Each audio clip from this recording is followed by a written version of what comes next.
Business ഡയലോഗിലേക്ക് സ്വാഗതം.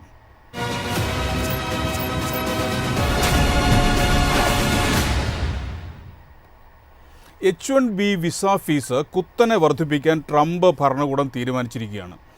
ഇത് US Indian സമ്പദ് വ്യവസ്ഥയ്ക്കും ആഗോള സാങ്കേതിക വ്യവസായത്തിനും മൊത്തത്തിലും വലിയ പ്രത്യാഘാതങ്ങളുണ്ടാക്കും. H-1B വിസ ഫീസ് വർധനവ് ഇന്ത്യൻ സമ്പദ് വ്യവസ്ഥയിലും ആഗോള IT മേഖലയിലും ചെലുത്തുന്ന സ്വാധീനത്തെക്കുറിച്ചാണ് ഇന്ന് ബിസിനസ് ഡയലോഗ് ചർച്ച ചെയ്യുന്നത്.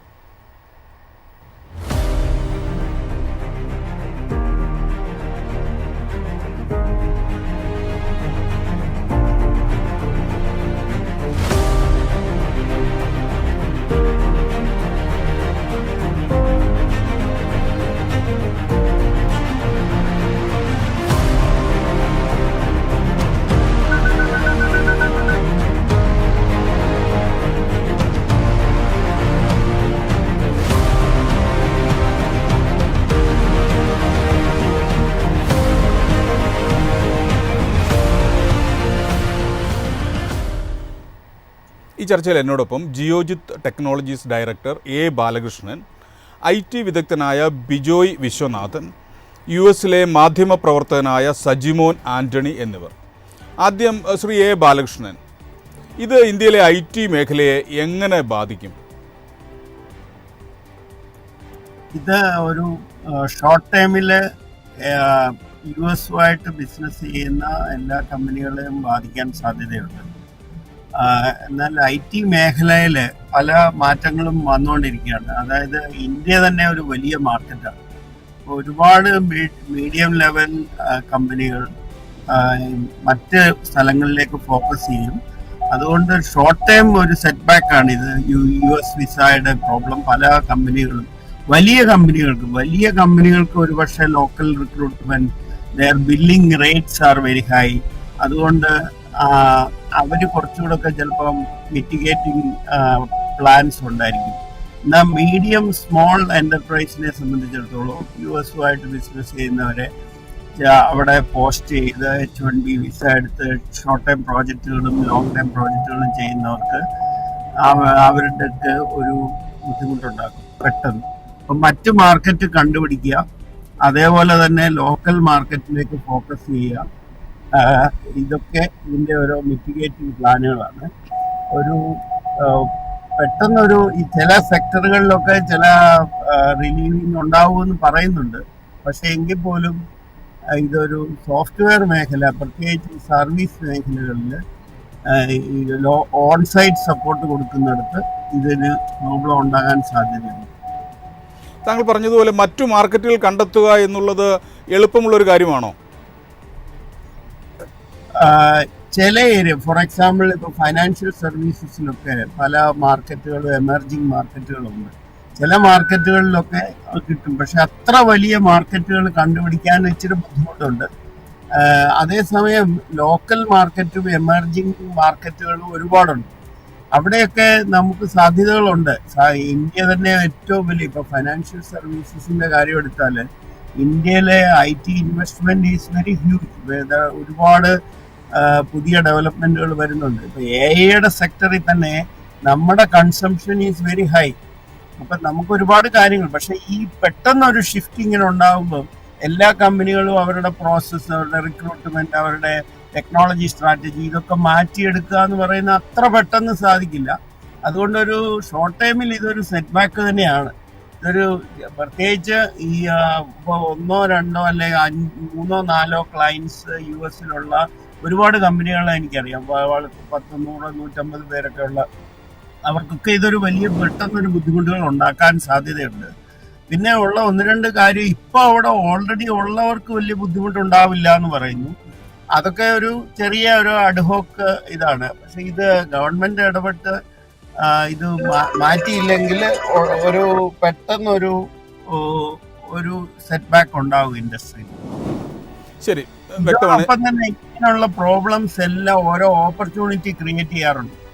നമ്മളെ സംബന്ധിച്ചിടത്തോളം ഇങ്ങനെ ഇപ്പൊ നമ്മൾ Y2K മുതൽ ഇങ്ങോട്ട് എടുത്തു കഴിഞ്ഞാൽ നമ്മുടെ IT ഇൻഡസ്ട്രി ഗ്രോ ചെയ്തുകൊണ്ട് തന്നെ ഇരിക്കുകയാണ്. അത് കണ്ടിന്യൂ ചെയ്യും. അതിന് ഉള്ള ഇടയ്ക്ക് ഒരു സെറ്റ് ബാക്ക് മാത്രമായിട്ടാണ് ഞാൻ ഇതിനെ കാണുന്നത്. ശരി, ഞാൻ താങ്കളിലേക്ക് മടങ്ങി വരാം. ശ്രീ ബിജോയ് വിശ്വനാഥൻ, ഈ വിസ ഫീസ് വർധനവ് US-ൽ ജോലി ചെയ്യാൻ ആഗ്രഹിക്കുന്ന ഇന്ത്യൻ IT പ്രൊഫഷണലുകളെയും വിദ്യാർത്ഥികളെയും പ്രത്യേകമായിട്ട് എങ്ങനെ ബാധിക്കും?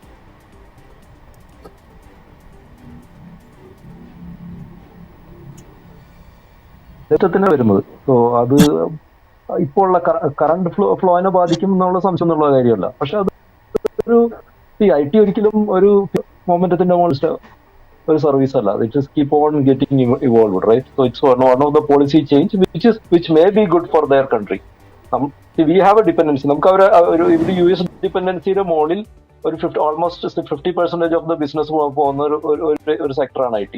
So when we have some hindrance, നമുക്ക് ഇങ്ങനെയുള്ള ഒരു പ്രോബ്ലം വരുമ്പോൾ നേരത്തെ സാറ് പറഞ്ഞ പോലെ ഓൺ സൈറ്റ് സപ്പോർട്ട് കൊടുക്കുന്ന സമയത്ത് മാത്രം നമുക്ക് അതൊരു പ്രോബ്ലം വരും. നമുക്ക് വേണ്ട വിധത്തിൽ വിസ പ്രോസസ് ചെയ്യാൻ പറ്റില്ല. ആ ബിസിനസ് മോഡൽ തന്നെ ഓപ്പറേഷനിലേ we are getting into some problem. Short ടൈമിൽ we need to recalibrate our business. നമ്മൾ ആ ബിസിനസ് ഇപ്പൊ നിലവിലുള്ള നിലയ്ക്ക് ബിസിനസ് കൊണ്ടുപോകാൻ പറ്റില്ല. So we need to find out more better ways to do that. So നമുക്ക് നിലവിലുള്ള ബിസിനസ് ആസ് ഇറ്റ് ഈസ് കൊണ്ടുപോകാൻ ഇതൊരു പ്രോബ്ലം തന്നെയാണ്. ഇനി ലോങ് ടൈമിൽ നമ്മൾ ഇവോൾവ് ചെയ്യല്ലേ. IT എന്ന് പറഞ്ഞാൽ ഇവോൾവിംഗ് ബിസിനസ് ആണ്. അപ്പൊ ഇങ്ങനെ ഒരു പ്രോബ്ലം വരുമ്പോൾ വാട്ട് ഇസ് നെക്സ്റ്റ് ഓപ്പർച്യൂണിറ്റി? ഇത് വൺ സൈഡാണ്. ഇനി അതർ സൈഡ് എന്ന് പറഞ്ഞാൽ ഇപ്പൊ US-ൽ നിന്ന് നമ്മൾ കൺസിസ്റ്റന്റ് ആയിട്ട് കണ്ടുവരുന്ന ഒരു ടെൻഡൻസി എങ്ങനെയാണെന്ന് വെച്ച് കഴിഞ്ഞാൽ അവർ ഏഷ്യൻ ഡിപെൻഡൻസി കുറച്ചുകൊണ്ടിരിക്കുകയാണ്. സോ നമുക്കൊക്കെ കുറച്ച് ട്രഡീഷണൽ ആയിട്ട് കിട്ടിക്കൊണ്ടിരിക്കുന്ന പലകളും with not much reason it is not coming, it is not getting renewed. അതിന്റെ കാരണം എന്താണെന്ന് വെച്ച് കഴിഞ്ഞാൽ they realise that there's too much of Asia dependency they have, be it China, be it India or those places. They are recalibrating their own vendor management ratios. അപ്പൊ ആ നിലയ്ക്കും നമുക്ക് വരുന്നുണ്ട്, ഇങ്ങനെ ഒരു പ്രോബ്ലം വരുന്നുണ്ട്. ഇതൊരു പോളിസിയുടെ ഭാഗമായിട്ട് H1B വിസയ്ക്ക് നേരത്തെ അവർ തന്നിരുന്ന ഒരു facility lifted it out, right? So എന്ത് ചെയ്യണം? നമുക്ക് മുന്നിലേക്ക് പോകണമെങ്കിൽ നമുക്ക് ഇപ്പൊ നിലവിലുള്ള business we need to find out alternative way, പുതിയ വഴി കണ്ടുപിടിക്കണം. ഓൺ സൈറ്റ് സപ്പോർട്ട് കുറച്ച് കൊണ്ടുവരണം, അല്ലെങ്കിൽ അവിടെയുള്ളവരൊക്കെ അവരുള്ളവരെ ഹയർ ചെയ്യണം. നമുക്ക് അവിടെ നിന്നും ഹയർ ചെയ്യാമല്ലോ. അപ്പൊ എന്തുണ്ടാവും വെച്ചാൽ eventually the operation cost will increase. Operation cost increase ചെയ്യുമ്പോൾ സർവീസ് ചാർജും. So end of the day കൺസ്യൂമറിനെ സംബന്ധിച്ചിടത്തോളം കോസ്റ്റ് വിൽ ബി എസ്കലേറ്റിംഗ്, അല്ലെങ്കിൽ they will be losing. India എന്ന് പറഞ്ഞ ഒരു വലിയ മാർക്കറ്റിൽ സ്കിൽസ് അവൈലബിൾ ആണ്. നമുക്ക് പ്ലെന്റി ഓഫ് സ്കിൽസ് ഉണ്ട്. നമ്മൾ കോസ്റ്റ് വൈസ് കോമ്പറ്റേറ്റീവ് ആണ്. ആ കോമ്പറ്റേറ്റീവ്നെസ് ഒക്കെ പോവും. വേറെ ഏതെങ്കിലും സെഗ്മെന്റിൽ നിന്ന് മാർക്കറ്റ് ഏരിയ പെനിട്രേറ്റ് ചെയ്യും. സോ ഇറ്റ്സ് എ ഡിസ്ട്രപ്റ്റീവ് വേ. ഇതിന്റെ ഇമ്മീഡിയറ്റ് ആയിട്ടുണ്ടാകുന്ന ആഘാതങ്ങൾ ഏതൊക്കെ മേഖലകളെ ബാധിക്കും? ഇപ്പൊ ഒരു 5 വർഷത്തെ മുന്നിലേക്കൊക്കെ നോക്കുകയാണെന്ന് വെച്ച് കഴിഞ്ഞാൽ നമ്മൾ ഓൺ സൈറ്റ് സപ്പോർട്ട് വല്ലാണ്ട് കൊടുത്തിരുന്ന ഒരു കാലം ഉണ്ടായിരുന്നു. നമ്മൾ സർവീസസിലായാലും മോസ്റ്റ്ലി ഒരു പുതിയ പ്രോജക്റ്റ് തുടങ്ങുമ്പോൾ കുറച്ച് പേര് കമ്പൽസറി ട്രാവൽ ചെയ്യാൻ തിരിച്ചു വരികയൊക്കെ ചെയ്തിരുന്നു. US അത് ജുഡീഷ്യലി ആ ഒരു ഈസിനെസ് കുറച്ച് കൊണ്ടുവരികയാണ്. ഇപ്പൊ നമ്മൾ നോക്കുകയാണെന്ന് വെച്ചാൽ വളരെ റയറാണ് ട്രാവലുള്ളൂ. ഇപ്പൊ തന്നെ പല കമ്പനികളെ വേണ്ടി ഉപയോഗിക്കുന്നത് അവർ ഇന്റർ കമ്പനി ട്രാൻസ്ഫർ ആയിട്ടുള്ള L1 പോലത്തെ വിസകളാണ് ഉപയോഗിക്കുന്നത്. H1B മെയിൻ ആയിട്ട് യൂസ് ചെയ്യുന്നത് വെച്ചാൽ നമ്മൾ സ്വമേധയെ ചെയ്യും. ഇപ്പൊ നേരത്തെ പറഞ്ഞ പോലെ ഗ്രാജുവേറ്റ്സ് ദെയർ ഓൺ എക്സ്പെൻസസിൽ ചെയ്തു പോവുക, അല്ലെങ്കിൽ നമ്മൾ individually getting ready to work there എന്നുള്ള ഒരു ലെവലിൽ ചെയ്യുന്നതാണ്. അത് എക്സ്പെൻസീവ് ആകുമ്പോൾ ഇവിടെ നിന്നുള്ള ഒരു സ്കിൽ ഫ്ലോ അങ്ങോട്ട് പോവുക, അല്ലേ? ബ്രെയിൻ ഡ്രെയിൻ എന്നൊക്കെ നമ്മൾ പറയുന്നത്, അതിനെ ഒരു കൺട്രോളിൽ കൊണ്ടുവരും, അല്ലെങ്കിൽ അതിന്റെ ആ ഫ്ലോ കുറയും. എന്തുകൊണ്ട് these skills are forced to look opportunities from within domestic market അല്ലെങ്കിൽ എൽസ്വെയർ മാർക്കറ്റ്. US അല്ലാത്ത മാർക്കറ്റ് അവർ മൈഗ്രേറ്റ് ചെയ്യാനുള്ള ഒരു ചാൻസസ് കൂടുതലായിരിക്കും. ശരി, ഒരു mix neither good nor bad. ശരി, വ്യക്തമാണ്. ശ്രീ സജിമോൻ, വ്യക്തമാണ്.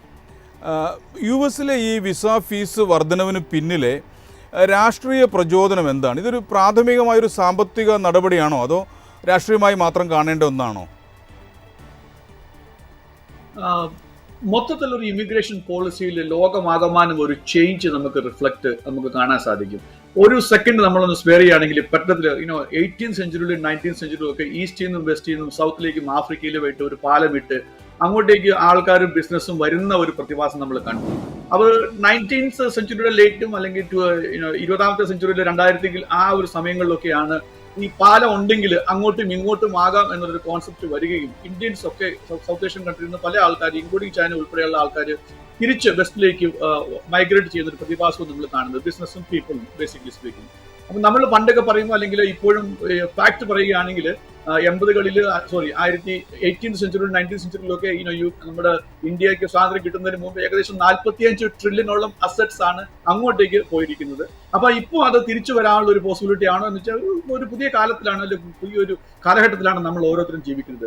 ഇപ്പോഴത്തെ ഈ പോളിസികൾ എന്ന് പറയുന്നത് ഇതിനകത്ത് എനിക്ക് തോന്നുന്നത് ഇവിടുത്തെ കാര്യം പറയുകയാണെങ്കിൽ 65,000 H1B വിസയാണ് ഒരു വർഷം ഉള്ളത്. 20,000 അഡീഷണൽ മാസ്റ്റേഴ്സ് പാസ്സായാൽ അങ്ങനെ 85,000 ആണ് ഉള്ളത്. മൊത്തം കണക്കുകൾ നമ്മൾ US മാത്രം എടുക്കുകയാണെങ്കിൽ ഈ ഒരു സമയത്ത് ഏകദേശം 5-1 IT ആയിട്ട് ബന്ധപ്പെട്ട ആൾക്കാർ അല്ലെങ്കിൽ ജോലി ചെയ്യുന്ന ആൾക്കാർ ഇന്ത്യൻസ് ആണെന്ന് നമുക്ക് കാണാൻ പറ്റും. അപ്പൊ ഇവിടെയുള്ള ഒരു വികാരം എന്ന് പറഞ്ഞു കഴിഞ്ഞാൽ ഇവിടെ ഉള്ളവരുടെ ജോലിയും ഇവിടെ ഉള്ളവരുടെ ആ ഒരു കൾച്ചർ ചേഞ്ചും മറ്റു കാര്യങ്ങളും ഒക്കെ ആയിട്ട് ഇതൊരു ഓവറായി പോകുന്നതായിട്ടുള്ളൊരു പ്രതിഭാസമാണ് കാണുന്നത്. അതിന്റെ ഒരു റിഫ്ലക്ഷൻ ആണ് ഈ ഒരു പോളിസിയിൽ കാണുന്നത്. ഒരു പരിധി വരെ പല ഒന്ന് ഇരുത്തി ചിന്തിക്കുകയാണെങ്കിൽ പലപ്പോഴും ഈ H1B വിസ പ്രോഗ്രാം ഒക്കെ പലപ്പോഴും നമ്മുടെ ഇന്ത്യൻ കമ്പനികൾ അല്ലെങ്കിൽ ഇന്ത്യയിലുള്ള ആൾക്കാർ തന്നെ പലപ്പോഴും മിസ്യൂസ് ചെയ്യുന്നതായിട്ടും ഇവിടെ ഒരു സംസാരമുണ്ട്. അത് എത്ര പെർസെന്റേജ് എന്നുള്ളത് അത് ഭയങ്കരമായിട്ട് ഡിസ്പ്യൂട്ടഡ് നമ്പർ ആണ്. 10% ആണ്, 5% ആണ്, 20% ആണ്. അപ്പൊ അതിനൊക്കെ ഒരു കടിഞ്ഞാണിടുക എന്നുള്ള ഒരു ലക്ഷ്യവും ഇങ്ങനെയുള്ള പോളിസിയിലുണ്ട്. സഹപാനലിസ്റ്റ് പറഞ്ഞോട് ഞാൻ ഒരു പരിധി വരെ ചോദിച്ചുകൊണ്ട് ഞാൻ ആഡ് ഓൺ കൂടെ ചെയ്യുകയാണ്. എന്തുകൊണ്ടാണ് ഇന്ത്യൻ കമ്പനികൾ എപ്പോഴും അമേരിക്കയെ പോലുള്ള ഒരു വെസ്റ്റേൺ കൺട്രീസിനെ ഇങ്ങനെയുള്ള ബിസിനസ്സിന് കൂടുതലും ആശ്രയിക്കുക എന്നുള്ളത് നമുക്ക് ഓഫ്കോഴ്സ് പറയാൻ സാധിക്കുന്നത് രണ്ട് രാജ്യത്തിനും അല്ലെ രണ്ട് പാർട്ടിക്കും ഈക്വലി ബെനിഫിഷ്യൽ ആണ് എന്ന് നമുക്ക് പറയാൻ പറ്റും. എന്നാൽ ഒരു പടി കൂടെ നമ്മൾക്ക് ഇന്ത്യയുടെ കോൺസെപ്റ്റ് നോക്കുകയാണെങ്കിൽ അവർക്കാണ് കൂടുതൽ ബെനിഫിറ്റ്. കാരണം ഒരു US മാർക്കറ്റ് എപ്പോഴും ഒരു എന്താ പറയുക പ്രോഫിറ്റ് ഓറിയന്റഡ് അല്ലെങ്കിൽ കൂടുതൽ പ്രോഫിറ്റ് കിട്ടുന്ന അല്ലെങ്കിൽ ഒരു ബൾക്ക് പർച്ചേസിംഗ് കപ്പാസിറ്റി ഉള്ള ഒരു മാർക്കറ്റാണ്. അതിന്റെ ഒരു ഓൾട്ടർനേറ്റീവ് കണ്ടെത്തുക എന്നുള്ളത് അത്ര ഈസി ആയിരിക്കത്തില്ല. ഫോർ എക്സാമ്പിൾ കഴിഞ്ഞ മാസം തന്നെ ഈ ഒരു ഇന്ത്യയും US ഫ്രിക്ഷൻ വന്നു. ആ ഒരു ഫ്രിക്ഷൻ വരുന്ന സമയത്ത് നമ്മൾ കണ്ടു പ്രൈം മിനിസ്റ്റർ മോദിയും ചൈനയെ ആയിട്ട് വിസിറ്റ് ചെയ്യുന്നു, റഷ്യയുടെ പ്രസിഡന്റ് വ്ളാഡിമിർ പുടിനുമായിട്ട് വിസിറ്റ് ചെയ്യുന്നു, ഫോട്ടോ എടുക്കുന്നു. അങ്ങനെ ഒരു PR വർക്കുകളൊക്കെ നമ്മൾ കണ്ടു. അതിനകത്ത് നല്ല കാര്യമാണ്. പക്ഷെ എന്തുമാത്രം ബിസിനസ്സിലേക്ക് അത് കൺവേർട്ട് ചെയ്യുമെന്ന് ചോദിച്ചു കഴിഞ്ഞാൽ ഇന്ത്യൻ ഗുഡ്സ് ഈ പറഞ്ഞ ചൈന അല്ല റഷ്യയിലേക്ക് തിരിച്ച് അങ്ങോട്ട് പോകുന്ന വലിയൊരു പ്രതിഭാസം നമ്മൾ കാണാറില്ല. എന്നാൽ മറിച്ച് അമേരിക്ക അല്ലെ നോർത്ത് അമേരിക്ക അല്ലെ യൂറോപ്യൻ രാജ്യങ്ങളിലേക്ക് അത് എപ്പോഴും ഫ്ലോലെസ് വളരെ നല്ല രീതിയിൽ പോകുന്നതായിട്ട് നല്ലൊരു ബിസിനസ് ഉണ്ടതായിട്ട് നമുക്ക് കാണാൻ സാധിക്കും. ഓവറോള് ഇന്ത്യയും US കഴിഞ്ഞ ഏകദേശം ഒരു മാസമായിട്ട്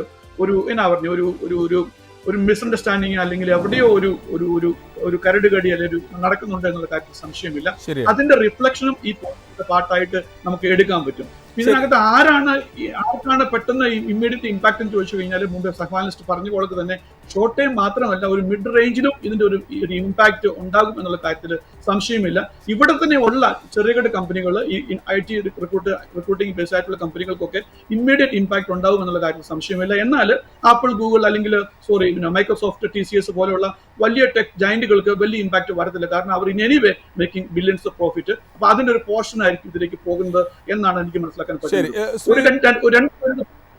സജിമോൻ ആന്റണി, അവിടെയുള്ള IT കമ്പനികൾ ഈ നടപടിയെ എങ്ങനെയാണ് വിലയിരുത്തുന്നത്? അവരുടെ പ്രതികരണം എന്താണ്? അതായത് IT കമ്പനികൾ നമുക്ക് തന്നെ 3 കാറ്റഗറി ആയിട്ട് തിരിക്കാം. ഒന്ന് സ്മോൾ സൈസ്, അല്ലെങ്കിൽ മിഡ് സൈസ്, അല്ലെങ്കിൽ large size.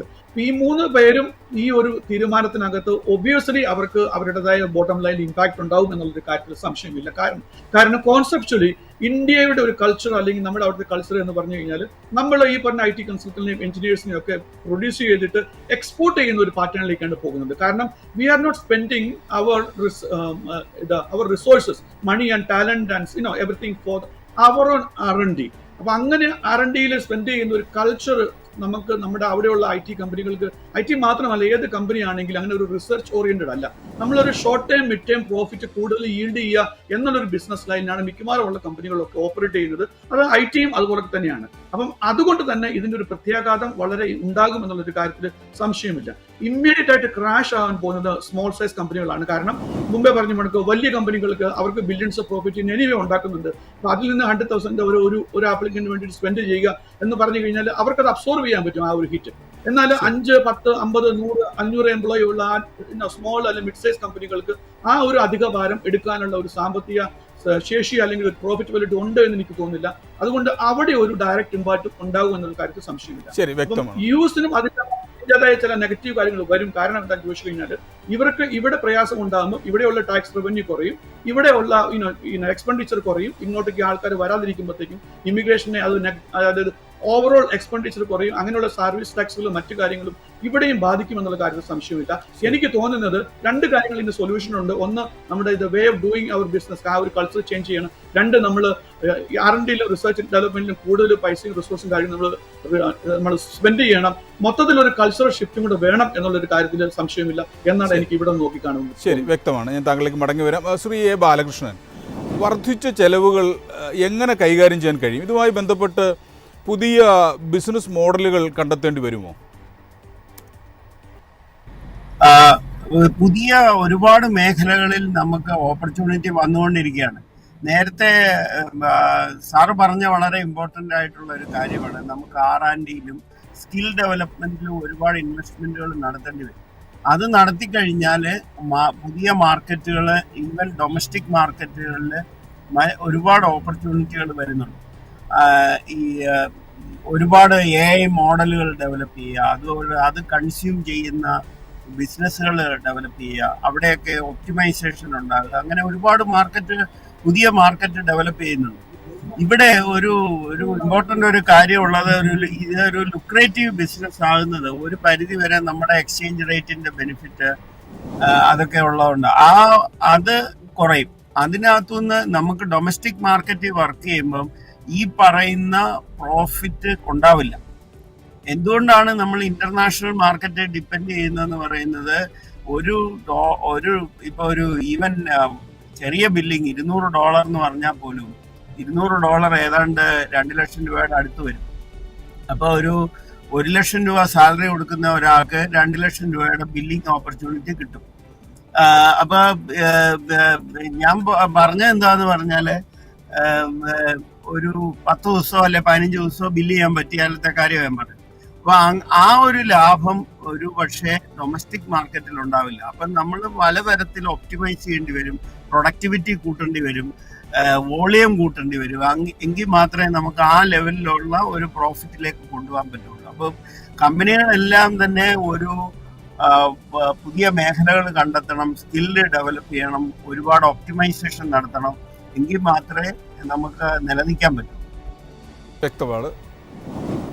Shri Bijoy Viswanathan, H1B visa നിരക്കുകൾ വർദ്ധിപ്പിക്കുമ്പോൾ ഇന്ത്യക്ക് മുമ്പിലുള്ള ബദൽ സംവിധാനങ്ങൾ എന്തൊക്കെയാണ്?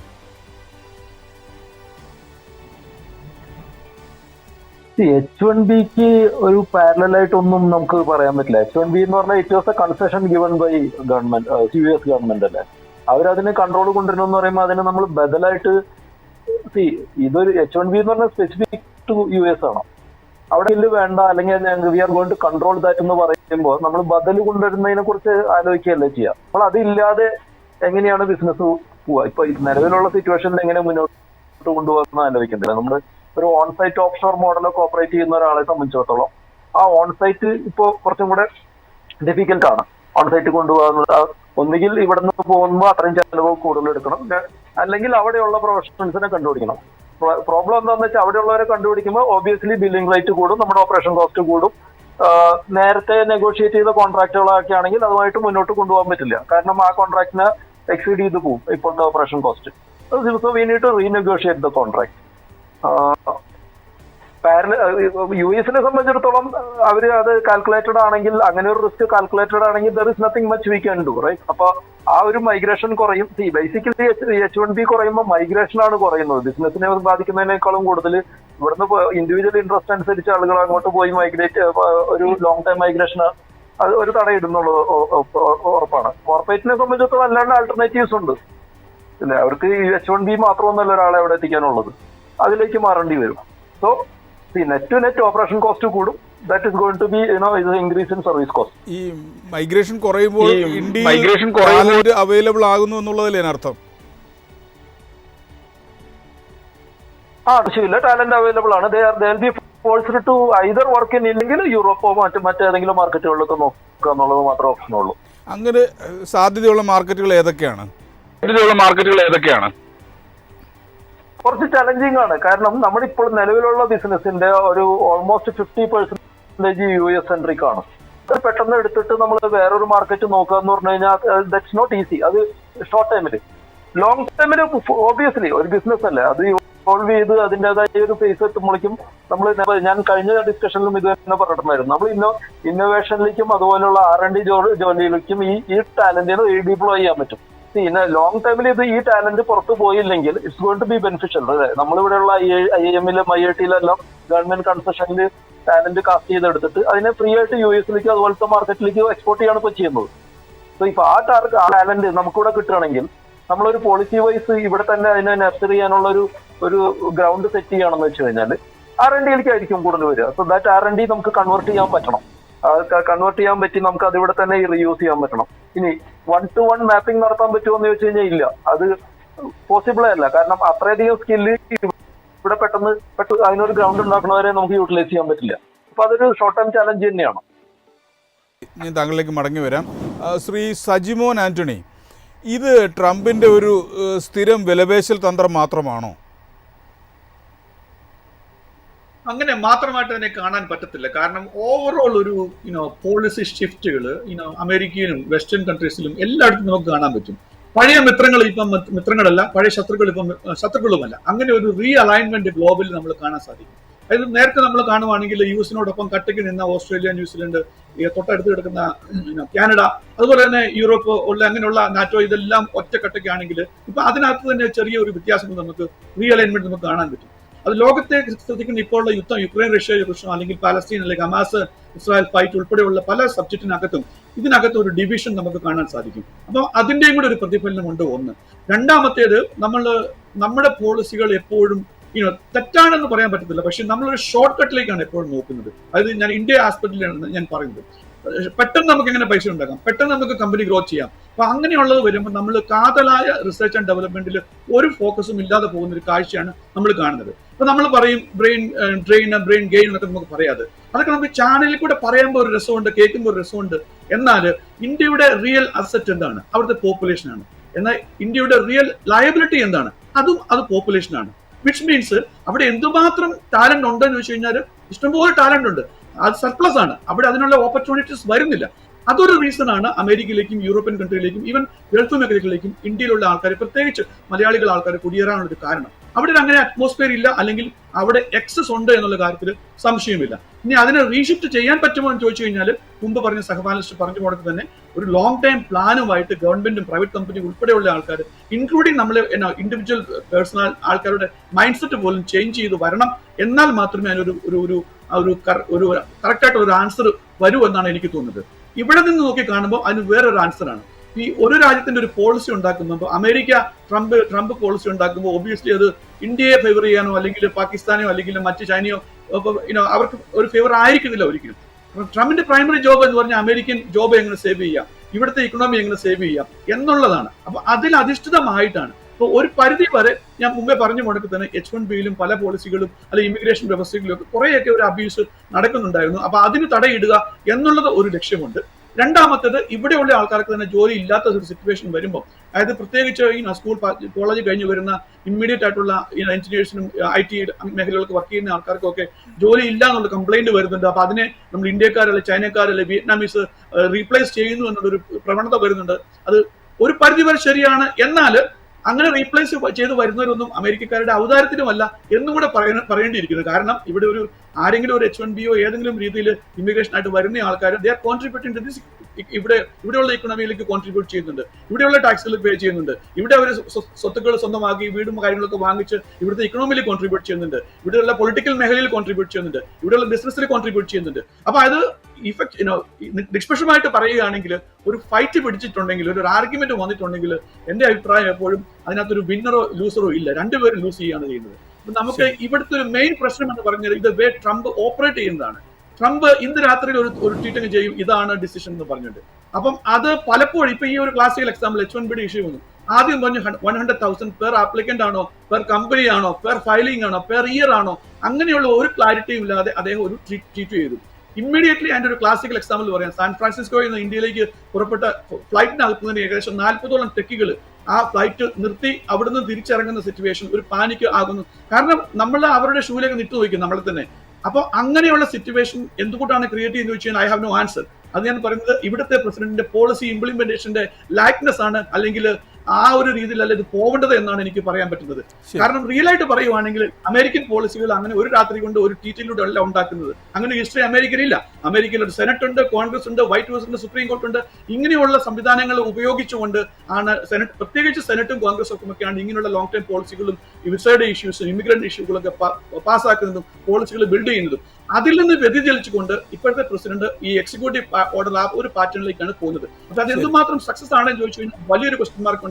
അതാണ് ഈ ഒരു ഡിസ്ട്രപ്ഷൻ വരുത്തുന്നതിൽ ഒരു പരിധി വരെ കാരണമൊന്നും നമുക്ക് പറയാതിരിക്കാൻ പറ്റത്തില്ല. ശരി, ഞാൻ താങ്കളിലേക്ക് മടങ്ങി വരാം. ശ്രീ എ ബാലകൃഷ്ണൻ, IT പ്രൊഫഷണലുകളെ ആകർഷിക്കാൻ ചൈന പോലുള്ള രാജ്യങ്ങൾ, ചൈന ഇപ്പോൾ K വിസ അവതരിപ്പിച്ചു, മറ്റ് രാജ്യങ്ങളും സമാനമായ നടപടികൾ കൈക്കൊള്ളുന്നുണ്ട്.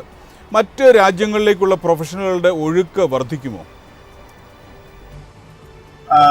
US പോലുള്ള ഈ ചൈനയിലെ ഇതൊക്കെ വന്നാലും അങ്ങനെ പെട്ടെന്ന് ഉണ്ടാവുമെന്ന് എനിക്ക് തോന്നുന്നില്ല. കാരണം ഒന്ന്, freedom people enjoy over there. രണ്ടാമത്, അവർക്ക് ഇതിനൊരു അവിടുത്തെ ബിസിനസ് എന്ന് പറയുന്നത് വളരെ അവർക്ക് അറിയാം. എങ്ങനെ പ്രോഫിറ്റ് ഉണ്ടാക്കണം, എങ്ങനെയാണ് ഒപ്റ്റിമൈസ് ചെയ്യേണ്ടത്. അവിടെ ഒരു ബിസിനസ് മാനേജ്മെന്റ് പ്രിൻസിപ്പിൾ ഉണ്ട്. പിന്നെ ഒരു ഡെമോക്രാറ്റിക് കൺട്രിയാണ്. ഇതൊക്കെ പല അഡ്വാൻറ്റേജ് ഉണ്ട്. അതേപോലൊരു മാർക്കറ്റ് നമുക്കില്ല. സത്യം പറഞ്ഞാൽ അങ്ങനെ ഒരു മാർക്കറ്റ് നേരത്തെ സാറ് പറഞ്ഞ പോലെ ഒരു അത്രയും വലിയതും അതേപോലത്തെ ഒരു ഡെമോക്രാറ്റിക് മാർക്കറ്റ് നമുക്ക് കിട്ടുമോ എന്നുള്ളത് സംശയമുണ്ട്. പിന്നെ ലാംഗ്വേജ് നമ്മൾ കാര്യം എന്ന് പറഞ്ഞാൽ നമ്മുടെ ഹയർ എഡ്യൂക്കേഷനിൽ ഇംഗ്ലീഷ് നന്നായിട്ട് കൈകാര്യം ചെയ്യുന്നതുകൊണ്ട് അവിടെ അതും ഒരു അഡ്വാൻറ്റേജാണ്. അതും പല രാജ്യങ്ങളിലും അങ്ങനെ ഇല്ല. അതുകൊണ്ട് കമ്മ്യൂണിക്കേഷൻ വലിയ പ്രോബ്ലം ആവും. അങ്ങനെയൊക്കെയുള്ള ഒരുപാട് മറ്റ് കടമ്പകളും ഉണ്ട്. മറ്റ് രാജ്യങ്ങളിൽ എത്ര പെട്ടെന്ന് എല്ലാ കമ്പനികളും നമ്മളെ അക്സെപ്റ്റ് ചെയ്യണമെന്നില്ല. ഇത് വർഷങ്ങളായിട്ട് നമ്മൾ വെട്ടിത്തുറന്ന ഒരു പാതയാണ്. അതാണ് പെട്ടെന്ന് അടഞ്ഞു പോകുന്നത്, അല്ലെങ്കിൽ കുറഞ്ഞു പോകുന്നത്.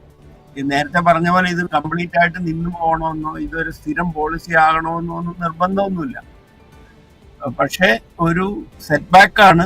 നമ്മളെല്ലാവരും കൂടെ അത് വർക്ക് ചെയ്ത് സോൾവ് ചെയ്യേണ്ട ഒരു സെറ്റ് ബാക്കാണ്. പൊളിറ്റിക്കലായിട്ടും ഇൻഡസ്ട്രി ആണ് R&Dയിൽ സ്പെൻഡ് ചെയ്തും മറ്റ് മാർക്കറ്റ് കണ്ടുപിടിച്ചു വേറെ എവിടെയാണ് ഓപ്പർച്യൂണിറ്റി ഉള്ളതെന്ന് നോക്കിയും. പക്ഷെ ഇതിന് പാരലായിട്ട് നേരത്തെ സാറ് പറഞ്ഞ പോലെ ഒരു മാർക്കറ്റ് ഉണ്ടോ എന്ന് ചോദിച്ചാൽ എൻ്റെ ഉത്തരം അങ്ങനെ ഇല്ല എന്നാണ്. അത്രയും പാരലായിട്ടൊരു മാർക്കറ്റ് ഇല്ല.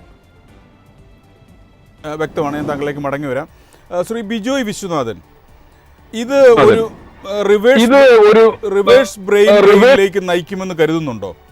ഇന്ത്യയിലെ മുൻനിര ടെക് പ്രതിഭകൾ ഇന്ത്യയിൽ തന്നെ തുടരാനും ജോലി ചെയ്യാനും തയ്യാറാകുമോ? അതാണ് ഞാൻ കഴിഞ്ഞ ആൻസറിൽ പറയാൻ ശ്രമിച്ചത്. ആക്ച്വലി ബ്രെയിൻ ഡ്രെയിൻ ഒരു പ്രോബ്ലം ആണ്. ബ്രെയിൻ ഡ്രെയിൻ ഉണ്ടാവുന്നതിന്റെ കാരണത്തിൽ ഒരു മെജോറിറ്റി ഓഫ് ദ റീസൺ എന്ന് പറഞ്ഞു കഴിഞ്ഞാൽ നമ്മുടെ ഒരു പേഴ്സണൽ ഇൻട്രസ്റ്റ് ആണ്. ഒരു ഡെവലപ്ഡ് കൺട്രി പോയി താമസിക്കുക, അങ്ങനത്തെ അങ്ങനെ ഒരു മൈൻഡ് സെറ്റ് ആണ് നമുക്ക് ഇന്ത്യയിൽ ഉള്ളത്. ഈ പറയുമ്പോൾ ഈ നാഷണാലിറ്റിയും ഇതൊക്കെ നമ്മൾ ഒരുപാടൊക്കെ വിളിച്ച് പറയെങ്കിലും ഈ മോണിറ്ററി ബെനിഫിറ്റിന്റെ കാര്യം വരുമ്പോൾ നമ്മൾ അതൊക്കെ എടുത്ത് വെച്ച് പതുക്കെ അടുത്ത സ്ഥലത്തേക്ക് പെട്ടി കിട്ടും. അപ്പൊ ഇതൊരു നമ്മൾ വിഷ്ഫുൾ ആയിട്ട് വന്ന ഓപ്പർച്യൂണിറ്റി അല്ലെങ്കിൽ പോലും ഇതൊരു ഓപ്പർച്യൂണിറ്റി ആണ് അങ്ങനെയുള്ളവർക്ക് തിരിച്ച് സെറ്റിൽ ചെയ്യാനായിട്ട്. ഇപ്പൊ നിലവിലുള്ള ആ ഒരു ഫിനാൻഷ്യൽ ബെനിഫിറ്റ് എൻജോയ് ചെയ്യാൻ പറ്റുമെന്ന് വെച്ചാൽ ഇല്ല. പക്ഷെ നമുക്ക് വേറെ ഓപ്പർച്യൂണിറ്റീസ് ഇല്ലെങ്കിൽ നിങ്ങൾ ഈ പറഞ്ഞ പോലെ ഒരു റിവേഴ്സ് ട്രെയിൻ ഈ പറഞ്ഞ ടാലന്റ് എല്ലാം തിരിച്ചിവിടെ വരാനുള്ള ഒരു ചാൻസും കൂടിയാണ്. അതുകൊണ്ടാണ് ഞാൻ പറഞ്ഞത് ഗുഡ് ആൻഡ് ബാഡ് ആണ്.